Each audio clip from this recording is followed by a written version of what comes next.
Maharaja gold and diamonds, toll junction, Edappally, Palluruthy, Tripunithura, Kalady, Eramalloor, Aroor പള്ളി, Thuravoor, Thrissur. Shop ജീവനക്കാരനെ ആക്രമിച്ച കേസിൽ 3 പേർ പിടിയിൽ.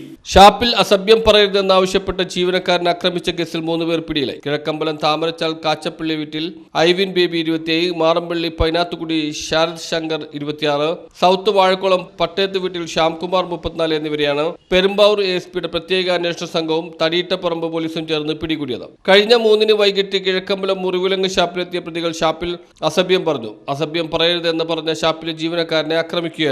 തുടർന്ന് സംഭവ സ്ഥലത്ത് നിന്ന് രക്ഷപ്പെട്ടു ഒളിവിൽ പോയ പ്രതികളെ സൗത്ത് വാഴക്കുളം ഭാഗത്ത് നിന്നുമാണ് പിടികൂടിയത്. ഐവിൻ നിരവധി കഞ്ചാവ്, മയക്കുമരുന്ന് കേസുകളിലെ പ്രതിയാണെന്ന് പോലീസ് പറഞ്ഞു. തട്ടിക്കൊണ്ടുപോകൽ കേസും ഇയാൾക്കെതിരെയുണ്ടെന്നും പോലീസ് വ്യക്തമാക്കി. തടിയിട്ടപ്പറമ്പ് സ്റ്റേഷനിലെ റൌഡി ലിസ്റ്റുള്ള ആളുമാണ് ഐവിൻ എന്നും പോലീസ് പറഞ്ഞു. ശരത് കഞ്ചാവ് കേസിലെ പ്രതിയാണെന്ന് പോലീസ് പറഞ്ഞു. ASP Shakti Singh Arya, inspector AL Abhilash, ASI മാരെ PA Abdul Manaf, Annamma, senior CPO Varghese T Venattu, CPO മാരെ റോബിൻ ജോയ്, മുഹമ്മദ് നൌഫൽ, ജഗതി തുടങ്ങിയവരാണ് അന്വേഷണ സംഘത്തിലുണ്ടായിരുന്നത്. News bureau, Perumbavoor.